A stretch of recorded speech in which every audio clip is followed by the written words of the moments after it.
es universal, que cuando alguien hable de la raza Cusco, todo el mundo sepa qué cosa es la raza Cusco. Vamos a suponer que estamos en el Perú, agricultores, consumidores, industriales, exportadores, todo el mundo hable de la misma cosa, que es la raza Cusco. Por lo tanto, tenemos que ponernos de acuerdo. No hay una regla general, solamente tenemos que ponernos de acuerdo. En lo que hemos llegado a un acuerdo es que deberíamos considerar, a ver si esto funciona,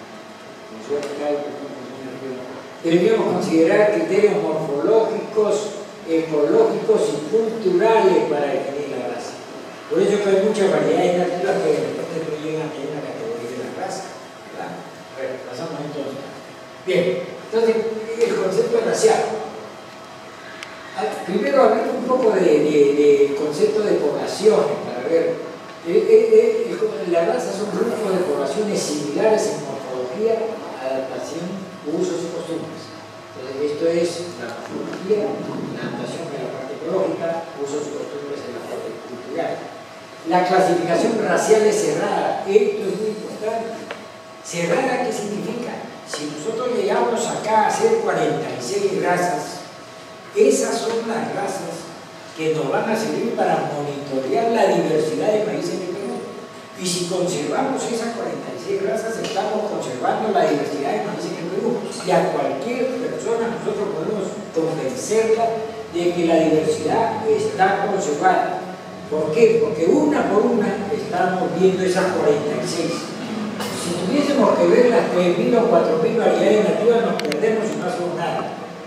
La idea es juntar todas las variedades nativas en grupos más o menos grandes que le vamos a llamar razas, ¿no es cierto? Por eso es que a esos se le llama que es cerrada la clasificación. El conjunto de todas las razas es toda la diversidad de una especie, ¿verdad? Por eso hay que, antes de clasificarla, hay que colectarla y caracterizar todas las variedades nativas. Eso ya se ha hecho, se hizo una primera aproximación. De forma muy limitada y con errores que tenemos que ir corrigiendo a medida que vamos avanzando la cosa. Para que la diversidad de regiones distintas sea comparable, se debe usar la misma metodología de colección y caracterización. La ventaja que ha tenido Maíz es que fue un solo proyecto en Latinoamérica con una sola financiación, y si tú quieres hacerlo, entonces lo tienes que hacer de esa forma, y todo el mundo aceptó hacerlo de la misma forma. De manera que cuando dice que Perú tiene 49 razas y Bolivia tiene 30 y tantos, y el otro tiene, es más o menos comparable la diversidad que podemos estar manejando cada uno de los países. Por supuesto, tenemos que eso revisar. Pero como esto es dinámico, ojo con esta palabrita, se debe revisar continuamente la clasificación y ajustar cada cierto tiempo por lo que llamamos aproximaciones sucesivas. Continuamente tenemos que estar haciendo eso. Si lo hacemos bien, el trabajo en el futuro será mucho menor, porque a cada rato no vamos a estar haciendo una cosa como la que hemos hecho en los últimos 3 años, que la verdad que ha sido bastante interesante, pero difícil repetirlo. Entonces vamos a tratar el tema de las poblaciones. La población es una comunidad de individuos que se pueden cruzar libremente con cualquier individuo del sexo contrario. En el caso del maíz, las poblaciones son caóticas por la ley de Roquebonne, que la conocen ustedes, ¿no? Eso hace que el maíz sea muy interesante, porque lo que pasa en maíz está ya validándose con la ley de Hardy-Weinberg, y por lo tanto podemos utilizar la genética de poblaciones para ver las cosas cómo se manejan. Los individuos difieren por los alelos específicos de cada gen, no difieren por los genes. A veces la literatura comete mucho ese error. No son los genes los que difieren a las personas, a los individuos, etc., a las plantas. Difieren los alelos, los genes son los mismos. Mi genoma es igual que el tuyo, son igualitos, todos. Los genes son los mismos. Lo que lo hace diferente son los alelos.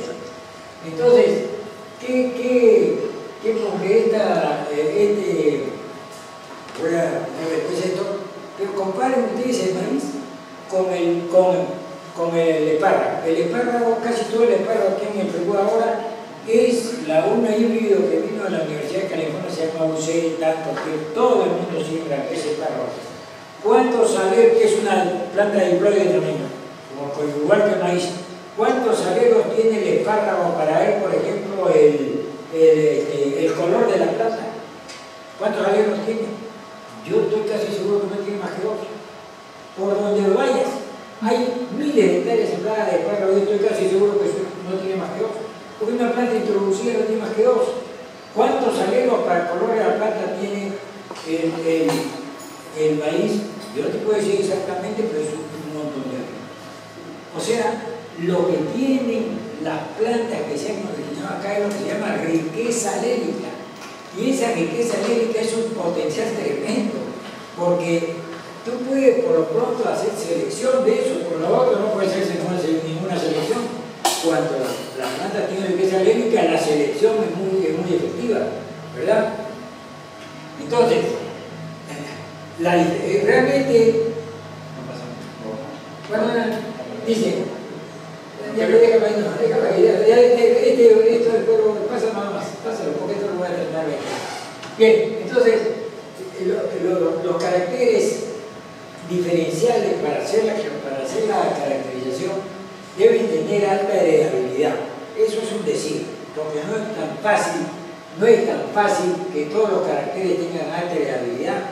Pues, sí, efectivamente, entonces ¿por qué está registrando la habilidad combinatoria? Para decir una característica más, porque eso es importante. O sea, todos tienen que tener alta heredabilidad, pero yo tengo que meter un montón que no tienen alta heredabilidad. ¿Y cómo hago entonces para eso? Tengo que tratar ese tema. ¿Qué cosa es la variabilidad? Es la relación entre variancia genética y variancia fenotípica. La máxima heredabilidad es cuando el fenotipo es igual al genotipo. Por ejemplo, la alta heredabilidad la tenemos en caracteres externos del grano, color, textura del grano, número de hileras de la mazorca. La heredabilidad media en el árbol de la mazorca, ancho de la mazorca, número de granos, altura de la planta. Baja heredabilidad, rendimiento, tolerancia al frío, tolerancia a la sequía, etcétera, etcétera, etcétera, etcétera. Los más importantes tienen baja heredabilidad. Entonces, ¿por qué? ¿Cómo vamos a solucionar eso? Ahí están los mejoradores, ahí están el círculo de funcionamiento. Ellos son los que tienen que solucionar ese problema. Porque ellos son los más difíciles que hacer, pero para eso estudian, tienen que solucionar ese problema. Ya, entonces pasamos. Acá, por ejemplo, tenemos un caso de muy alta heredabilidad. ¿Qué pasa con el color del grano? El color del grano puede ser rojo de pericarpio rojo, o puede ser incoloro en Ayacucho. Si lo siembro en Cusco, también es igualito. Si lo siembro en Junín, también es igualito. También, y si lo siembro en China, también va a ser igualito. ¿Cuál es la heredabilidad? Entonces 1%, no me equivoco. Si yo escojo una roja, lo más probable es que donde lo siempre sea rojo, y lo más probable es que su descendencia sea roja, pero no. Eso depende mucho de la dominancia, pero estoy casi seguro de esto, y es una característica importante. Esto es el color. Pero ¿qué pasa con otras características? Por ejemplo, la longitud. Aquí sí tenemos un carácter que tiene una heredabilidad media. Cuando yo siembro la variedad A y la variedad B, que son parecidas de la misma raza, la siembro en Ayacucho, yo tengo esta diferencia. La siembro en el Cusco, tengo esta diferencia, como es obvio, ¿no? Aparece mucho más, realmente el Cusco se expresa mucho más, pero cuando la siembro en Junín no hay ninguna diferencia entre las dos, y cuando siembro en Huancavelica las dos son así, o sea, acá sí hay un problema de la heredabilidad media. Entonces no voy a considerar el árbol de la mazorca, no, tienes que considerarlo, porque aunque la heredabilidad sea media, el árbol de la mazorca es un carácter importante y no lo puede dejar. Todos esos criterios priman. Entonces, vamos a hacer una propuesta, pasamos, es mejor que no lea. Así que yo a veces tengo un montón de para que me crean. Acá si estos son los caracteres morfológicos más apropiados para la clasificación. está el primero que hizo todo, fue Wellhausen, Robert y Hernández, que en el año 1951 utilizó 7 caracteres de planta, 8 de panoja, 10 internos de mazorca, etcétera, etcétera, etcétera. Al final todos hicieron lo mismo, pero después empezaron a analizar el tema. Y Gullman Paterniani en el 59 dijo que lo mejor era el número de hojas de planta, longitud, etcétera, etcétera. Cárdenas, que fue una tesis que hizo conmigo, dijo que era el número de ramificaciones secundarias de la panoja, etcétera, etcétera. Ortiz en el año 1985, del mismo Romero que ustedes conocen, él dijo que eran estos, la serie acá, Sánchez, Gullman y Robert, es muy importante esto, dijo que eran todos estos, y por último esto que se publicó en el año 97, y ya empezamos a reducir un poco la cosa. Dijimos que los caracteres reproductivos como longitud de mazorca, número de unidades de grano, diámetro del malo y ancho del grano eran los más importantes. O sea, tenemos un grupo grande de caracteres que son los que tenemos que considerar. Pasamos. Entonces, hemos tomado la decisión, considerando todas esas evidencias, que la caracterización de la mazorca debe ser largo y ancho de la mazorca, forma, número de hilera, diámetro de la mazorca, malo, rápido, relación en el grano, largo, ancho, color, textura, largo, ancho de la cúpula. Esto es muy importante, el ancho que es un carácter interno, tenemos que pelar para ver el largo y el ancho de la cúpula, es importantísimo. Si es largo, eso posiblemente ha venido de México hace como 1000 años. Si es ancho, que tiene una forma así, casi como si fuese una cuchara, eso sí parece ser peruano y es muy antiguo. Después tenemos caracteres de la planta, caracteres de la panoja, etcétera, que son los que ustedes ven ahí. Esto no quiere decir que no se tomen otros, ¿no? Pero estos serían lo que necesariamente hay que considerar. Lo que vamos a ver a la tarde es cómo es que están caracterizando la mazorca y el grano en una posible raza nueva que se va a tener que proponer, que es un blanco chorrero. Pasamos entonces a eso. Bien, cuando colectamos, la mayoría de lo que colectamos son mezclas, cruzas y segregantes. Hay que tratar de eliminarlas, no las eliminamos como accesiones de grano, porque sirven también, pero para hacer la caracterización las eliminamos. La mayoría de la variedad nativa de maíz son mezclas de razas. ¿Qué son mezclas de razas? Varias razas diferentes en una población. Son cruzas, que generalmente las generaciones que uno cruza entre dos razas, o segregantes cruzas entre dos o varias razas. Les puedo mostrar algunos ejemplos. Las mezclas se diferencian fácilmente porque el maíz cosechado o guardado, está colgado en las guayucas, etc. Muestran ahí mismo rápidamente mazorcas que pertenecen a las dos razas o 3 o 4 razas distintas, ¿no? Eso es muy común. Antes, cuando no tenían valor de mercado, el agricultor sembraba todo junto y uno lo utilizaba para choco, el otro para cancha, el otro y mayormente lo que le sobraba, a veces lo usaba nuevamente como semilla. Estas mezclas son muy comunes. Entonces las cruzas se detectan también porque segregan, hay segregación en la misma mazorca, en la otra mazorca. Vamos a pasar unas cuantas listas para ver la diferencia. Por ejemplo, estas son razas puras, vamos a decir, que no existe la palabra pureza para estas cosas, pero rápidamente uno puede distinguir la raza Churqui y la raza Cusco. Y sin embargo, a veces uno encuentra las colocas en los techos. Si uno hace un techo de una casa, pegar las mezclas que hay ahí, o si no en las guayucas, que están colgadas igualmente. O sea, quiere decir que no están completamente separadas. Lo más probable es que se polinicen entre ellas, pero el agricultor luego separa y por eso las mantiene más o menos puras. Lo pasamos para ver otros casos. Acá hay casos de mezclas y casos de cruzas. Miren, cuando segrega, acá está segregando el color, el pericarpio segrega entre mazorcas. Este color es pericarpio rojo y este rojo variado. Esto es pericarpio incoloro, pericarpio rojo de cama blanca, pericarpio incoloro.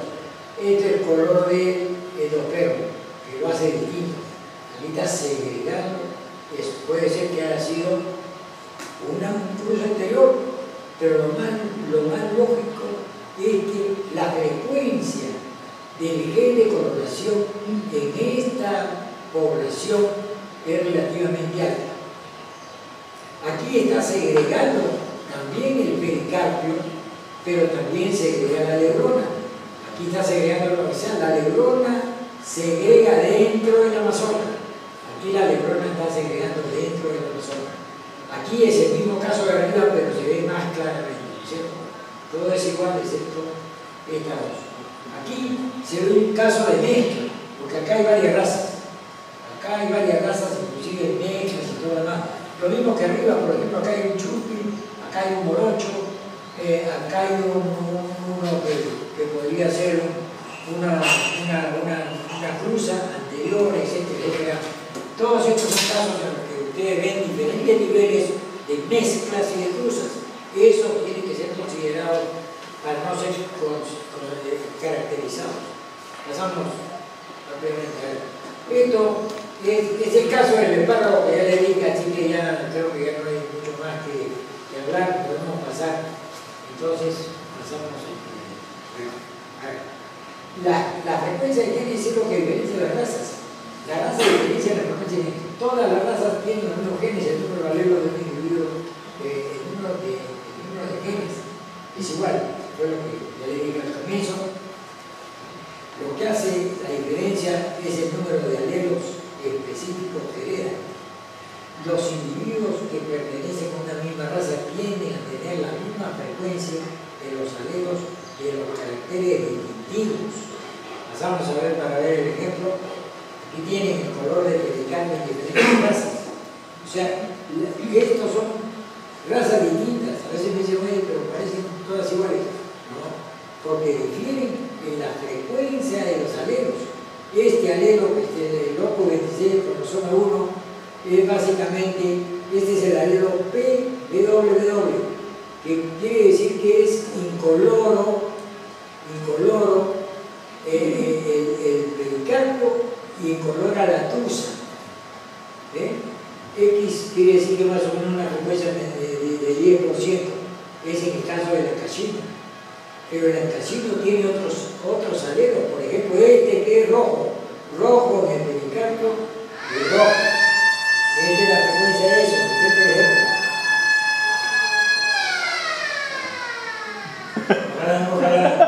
ojalá le falte el aire. Ya, y miren, el caso del guaileño tiene una altísima frecuencia de este gen que produce el color marrón. Eso es lo que hace básicamente las razas. Y aquí el Juli, cuando no aparece en la foto, porque ya sabemos por qué, es completamente negro, ¿verdad? Esa es básicamente la diferencia. La diferencia en frecuencia alélica es lo que hace la raza. Pasamos a ver, vamos a ver el criterio ecológico. Los cambios heredables, el proceso de adaptación, son cambios en la población. Lo que cambia es la frecuencia de los alelos en la población. Ese es el cambio. No es el individuo está igualito. Lo que cambia es la frecuencia del alelo en la población. El cambio, originalmente cuando decía evolución, tú decías 50 años para que no. El cambio puede ser muy rápido, en pocas generaciones. Eso se hizo en la sierra. La raza cuco gigante se sacó semilla de raza cuco gigante y se sembró en varios sitios y se permitió que produzca en el mismo sitio durante 2 generaciones y después todo se sembró en Urubamba y en los sitios donde había evolucionado. Y mostró estos cambios que son interesantes. El número de mazorcas por planta varió de 0 a 57 en la población producida en Junín, en la segunda generación a 30 en la población de Urubamba. O sea, en 2 generaciones había duplicado casi el número de mazorcas que producían en condiciones extremas de frío, etcétera, etcétera. Lo mismo pasó con la altura de la mazorca. A medida que avanzaban las generaciones, iban bajando la altura de la mazorca. Hizo cambios heredables, porque se encontró ahí que eso era básicamente, esos cambios eran heredables. Conclusión, se forman nuevas razas en el proceso de adaptación de las poblaciones en nuestro ambiente. Ese es el ecológico, ese es el factor ecológico, que la adaptación hace que se vayan adaptando, cambiando, hasta que se conviertan en nuevas razas. Vamos a pasar para ver algunos. La resistencia a patógenos es un factor importantísimo, es una investigación que hicimos, pregunta de cualquier cosa por un chico, que es el autor principal. Pero lo que encontramos ahí es que las variedades de la sierra no pueden pasar debajo de 2.300 metros, porque empieza a hacer seguramente más calor y todo lo demás, y el goteado clorótico principalmente, que es un virus, es lo que no le permite el desarrollo. Un poco más abajo tenemos goteado clorótico, casi todos los demás virus, y sobre todo el fusarium uniforme. El hecho de que se esté cultivando maíz Cusco en la costa se debe a que se siembra en condiciones de irrigación de terrenos nuevos. Por ejemplo, me dice, pero ¿dónde está sembrando? Se siembra en Santa Rosa. La irrigación Santa Rosa, pues yo conocí la irrigación Santa Rosa cuando recién estaban sembrando alfalfa para hacer suelo. Lógicamente ahí no había fusarium y por lo tanto el maíz producía muy bien, pero en los terrenos de la universidad, imposible siquiera hacer crecer una planta de blanco guapo. Son las enfermedades, principalmente el fusarium, el que limita el desarrollo de eso en la costa. O sea, allá hay también, no solamente ese proceso de adaptación, sino la resistencia a los patógenos. Vamos a pasar a ver una linda slide que me prestó César Ocanoa, y que esto es de César. Yo de César Pinto, fue tan lindo que me he demorado en devolverse, porque aquí está la altitud, y aquí están las grasas en los mejores sitios donde se van adaptando. Hay algunas imprecisiones, pero es lógico, ¿no es cierto? Si tienes un pico, tú te lo puedes sembrar un poquito más bajo, el modocho un poco más alto, el Cusco, etcétera, etcétera. Posiblemente uno de los mayores alturas sea el San Jerónimo Huancavellicano, que está alcanzando casi los 3.500 metros de altura. Es el efecto ecológico. ¿Qué es lo que hacen las grasas? Todas estas son diferentes porque se han sembrado en diferentes sitios y por lo tanto se han aislado de las otras y por lo tanto se mantienen casi independientes. Pasamos a ver cómo estamos. Este es un caso interesante que se llama la convergencia, porque a veces encontramos dos cosas que nos parecen iguales y las ponemos en la misma raza. No es así. Porque la convergencia lo que hace, según este autor, este libro de Lynch, que es muy interesante, dice que cuando no hay una herencia común, el paralelismo evolutivo, que es la respuesta de una población a las demandas ambientales, se denomina convergencia. Por ejemplo, el confite morocho, el enano, el confite puneño, muchas razas peruanas son parecidas, pero no tienen ninguna relación filogenética. Ese fue un problema que tuvimos en la primera clasificación, que a los más chiquitos los pusimos más antiguos, y que como eran los más antiguos eran los padres de todos los demás. No necesariamente. El confite puneño posiblemente llegó a Puno con un tamaño de mazorca como el Cusco. ¿Quién sabe si fue uno de las muestras que los incas que llegaron a Puno para que desarrollen el Cusco ahí? Pero a 4.000 metros lo que hizo fue reducirse. Se redujo en Puno como se redujo el enano en la selva y como se redujo en otros sitios. Por ese efecto ambiental, no porque tengan una herencia común, ¿verdad? Eso se llama convergencia, que es muy importante para considerarlo. Y después tenemos casos, tenemos que ir aprendiendo a ver la variabilidad, y para estas cosas, qué mejor que recordar un poco la genética clásica. Ustedes saben que, por ejemplo, si estamos hablando de genes cuantitativos, tienen genotipos como estos: A mayúscula, B mayúscula, C minúscula, que va a tener exactamente el mismo fenotipo que este. Como dice, oye, pero si son completamente distintos, sí, no tienen el mismo fenotipo. ¿Por qué? Porque estos genes tienen un efecto común. Igual, son efectos iguales y acumulativos. Entonces, este acá, que tiene completamente los alelos distintos a este, sin embargo, son del mismo tamaño. Ponle que sea la longitud de la zona. O sea, no necesariamente eso está relacionado con la genética, que por lo menos habría que entender esa cosa, ¿no? Y la otra cosa es que en el maíz hay una explosión de variabilidad cuando se cruzan, cuando se polen y todo lo demás. Miren, vamos a suponer un solo carácter que tenga 10 genes simples, ese es un ejemplo completamente normal, pero que esos genes están cada uno en un cromosoma distinto. Entonces el número de pares heterocigotas es nada más que 10, porque son 10 pares de genes, son 10. Pero el número posible de gametos distintos es 1024. Y el número de combinaciones genéticas posibles es 1 millón y tantas. O sea, tenemos una explosión de diversidad y va a ser muy difícil entenderla, pero tenemos que tener en consideración ese tipo de cosas. Para ver. Ahora vamos a la diferencia cultural, el caso más difícil que hay. ¿Por qué es el más difícil? Porque todavía no entendemos, no nos ponemos de acuerdo con los agricultores y ellos son los que definen la parte cultural. Por eso es muy difícil de evaluar debido a la gran dispersión de ideas con relación a los buenos atributos específicos de la variedad de naturas. Habla con ellos porque vean la diferencia. Uno le dice que esto es muy bueno para una cosa, el otro a lo mismo dice que es bueno para la otra, le pone un nombre, dice que es su abuelito, que esto es una cosa. Yo, sinceramente, preferiría aprender chino, ¿no? Porque yo creo que aprender chino va a ser más fácil que aprender. No, es cierto. Ahora, eso no quiere decir que no sea válido. Estoy seguro que es muy válido, precisamente por eso que queremos recabar esa información. La cuestión es la dificultad en que esas cosas se consiguen. Pero tenemos un antecedente muy interesante porque Rob Glass en el año 2002 hizo una caracterización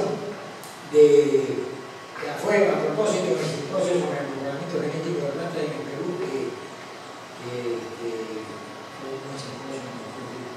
los resultados de la clasificación racial basada en marcadores moleculares. Él hizo la clasificación racial en relación a marcadores moleculares y estos que eran en esa época eran más. Entonces la raza sanguínea apareció en el dendrograma en el mismo grupo que la raza picoruto apareció igual. Ustedes saben que en el dendrograma metes un montón de cosas y supuestamente te hace el grupo, ¿no? Entonces el San Jerónimo y apareció junto al picoruto. A mí no me llamó la atención porque sabemos que son muy relacionados, pero los agricultores y los consumidores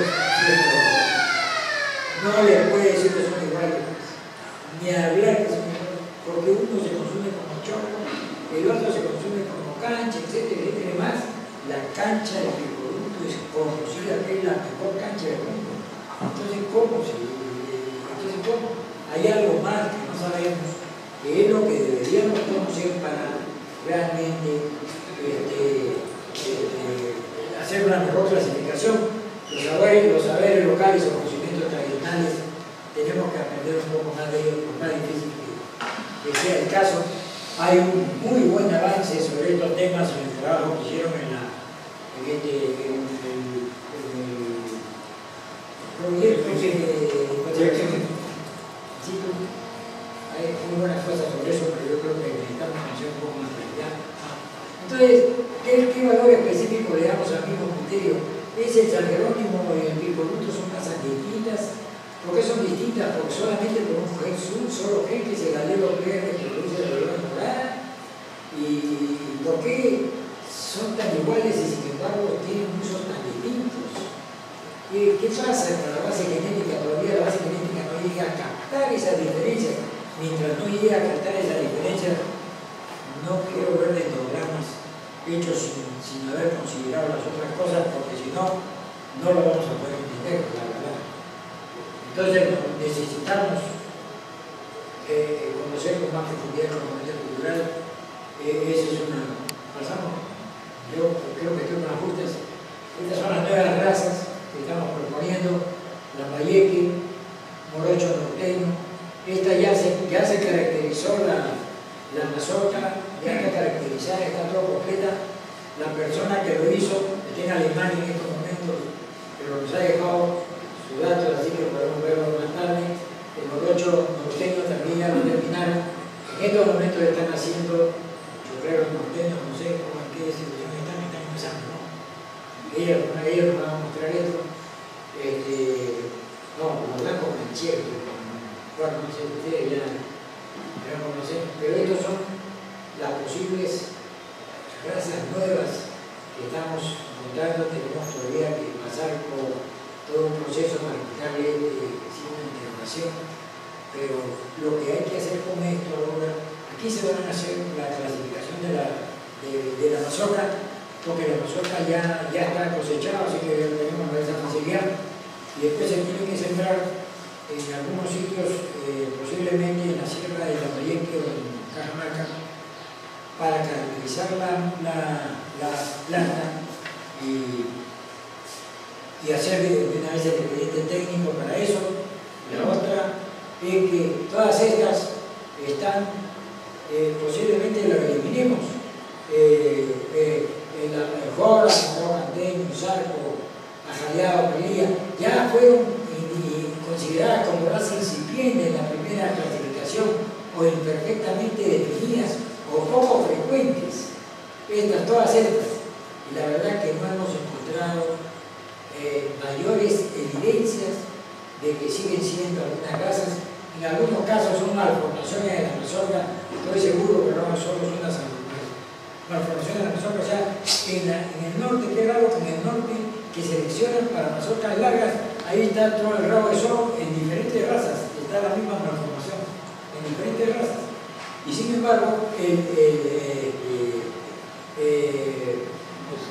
sigue siendo como una raza, no puede ser, es una malformación.